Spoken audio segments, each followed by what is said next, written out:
এই রকম বাটা মাছের রেসিপি খেতে কার না ভালো লাগে।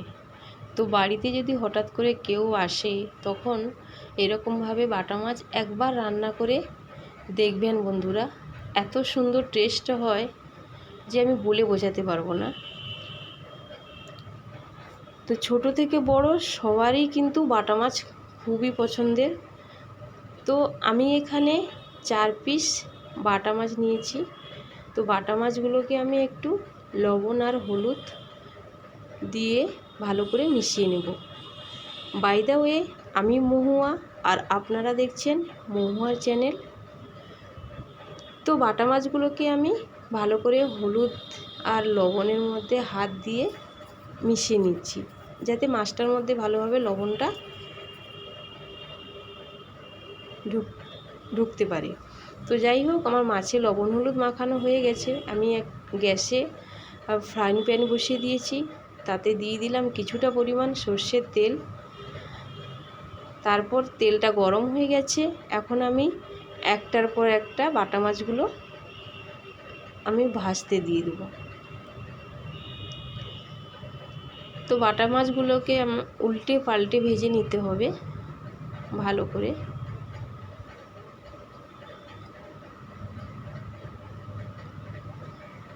বাটা মাছগুলো আমার উল্টিয়ে ভাজা হয়ে গেছে প্রায়। তো আমি এবার এই বাটা মাছগুলোকে নামিয়ে নেব। একটা পাত্রে আমি বাটা মাছগুলোকে নামিয়ে রেখে দিচ্ছি।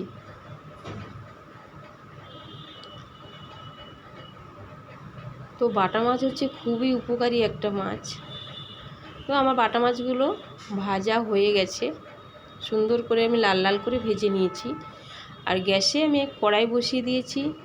কড়াইটা আমার গরমও হয়ে গেছে, ফ্লেমটা আমি হাই রেখেছি। সর্ষের তেল দিয়ে দিলাম 2-3 চামচ। তারপর দিয়ে দিলাম তেজপাতা। এর মধ্যে আমি অ্যাড করব কালো জিরে।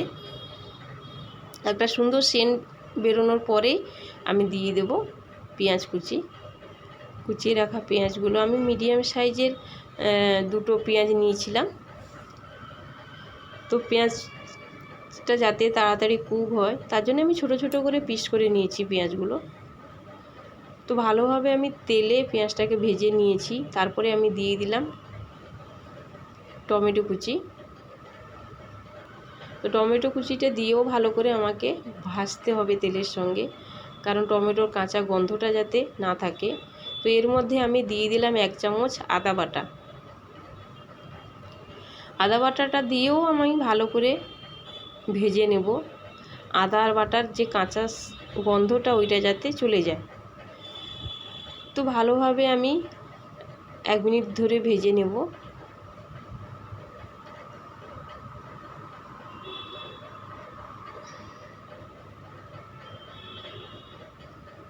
মশলাটা ভাজা হয়ে গেছে। এখন আমি 3 চামচ সর্ষের বেটে রেখেছিলাম। তো সেই সর্ষে বাটাটা আমি এখন মশলার মধ্যে দিয়ে দেব। দিয়ে আমি ভালো করে ওই মশলাগুলোকে আবারও আমি ভেজে নেব।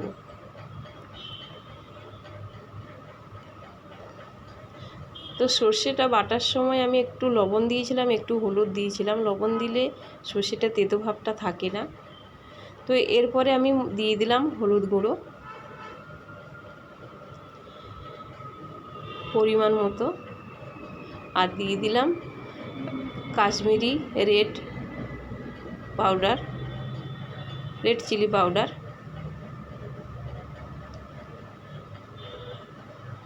দিয়েও ভালো করে মশলাগুলো আমি ভেজে নেব। এর মধ্যে আমি অ্যাড করলাম জিরে গুঁড়ো 1 চামচ।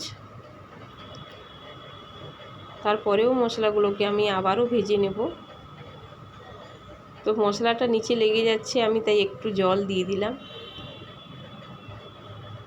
যাতে মশলাটা না পুড়ে যায়।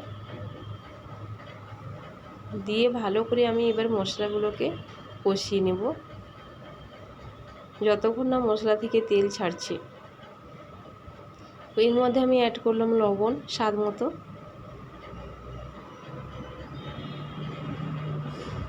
মশলাগুলোকে আবারও আমি ভালোভাবে ভেজে নিচ্ছি।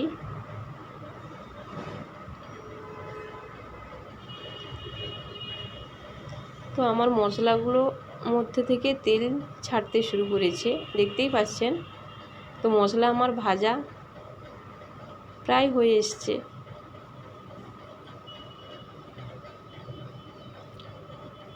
তো আমি আগে থেকে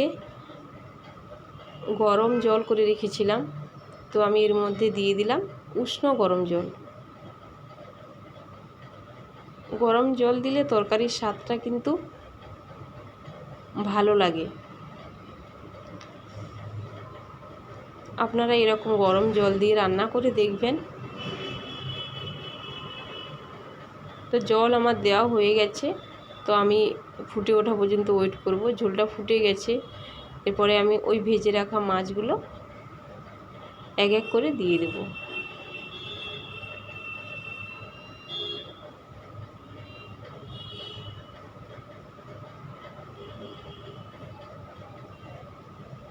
তো আমি খুন্তি দিয়ে মাছগুলোকে ভালোভাবে ঝোলের মধ্যে ডুবিয়ে দিলাম। তো এরকমভাবে আমি 5-6 মিনিট ফুটিয়ে নেব ঝোলটাকে। গ্যাসের ফ্লেমটা আমি হাই রেখে পুরো ফুটিয়ে নেব ঝোলটাকে।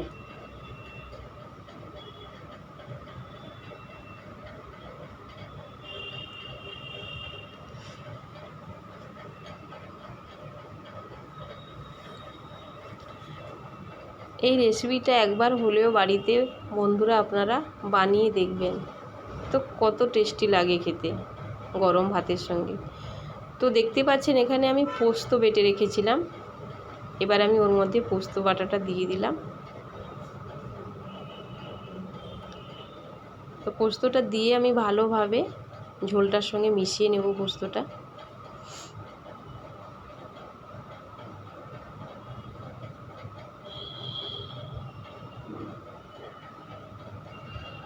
তো আমার পোস্তটা ভালোভাবেই ঝোলের সঙ্গে মাছের সঙ্গে মেশানো হয়ে গেছে।